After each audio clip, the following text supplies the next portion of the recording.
Shalom Bapak Ibu terkasih di dalam Tuhan. Kita akan kembali sama-sama merenungkan firman Tuhan dengan tema Allah memulihkan umatnya. Kita akan baca Alkitab kita dari Zakaria 8 ayat 11 sampai dengan 12. Demikian firman Tuhan. Tetapi sekarang aku tidak lagi seperti waktu dahulu terhadap sisa-sisa bangsa ini. Demikianlah firman Tuhan semesta alam. Melainkan aku akan menabur damai sejahtera. Maka pohon anggur akan memberi buahnya, dan tanah akan memberikan hasilnya, dan langit akan memberikan air embunnya. Aku akan memberi semuanya itu kepada sisa-sisa bangsa ini sebagai miliknya. Bapak Ibu terkasih, ada seorang penjahat yang tertangkap bersama dengan dua temannya yang lain karena merampok sebuah bank.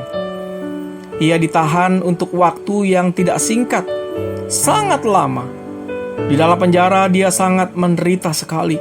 Ruang penjara demikian sempit bagi 6 orang yang ada di sana. Makanan dan minuman seadanya. Sumpeknya ruangan karena terlalu sempit membuat dirinya sulit sekali untuk bernafas. Penderitaan yang terasa sangat panjang. 2 orang temannya satu demi satu meninggal karena tidak tahan dengan keadaan di dalam penjara yang demikian sempit dan sangat menyiksa diri.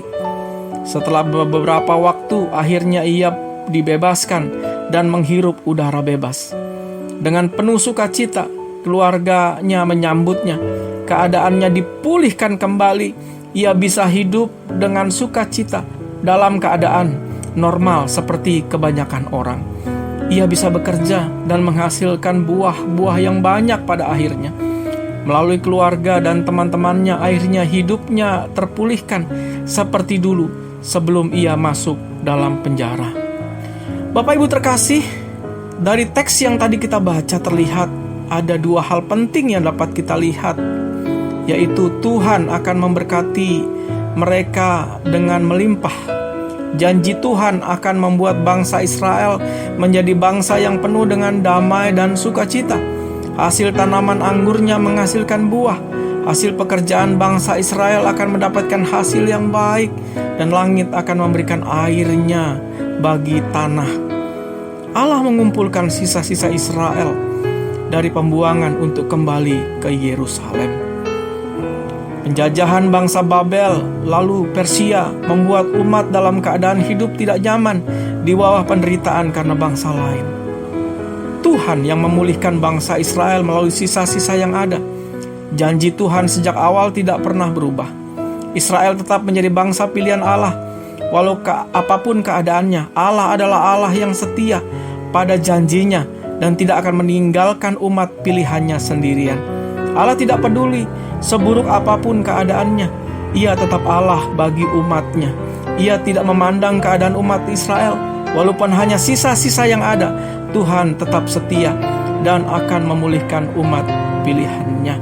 Bapak Ibu terkasih, seperti ilustrasi di awal, mungkin kita juga ada dalam keadaan menderita, bukan karena di penjara tentunya, tetapi Tuhan mengizinkan penderitaan itu terjadi dalam hidup kita, anak-anaknya, karena Ia mau anak-anaknya dewasa secara rohani.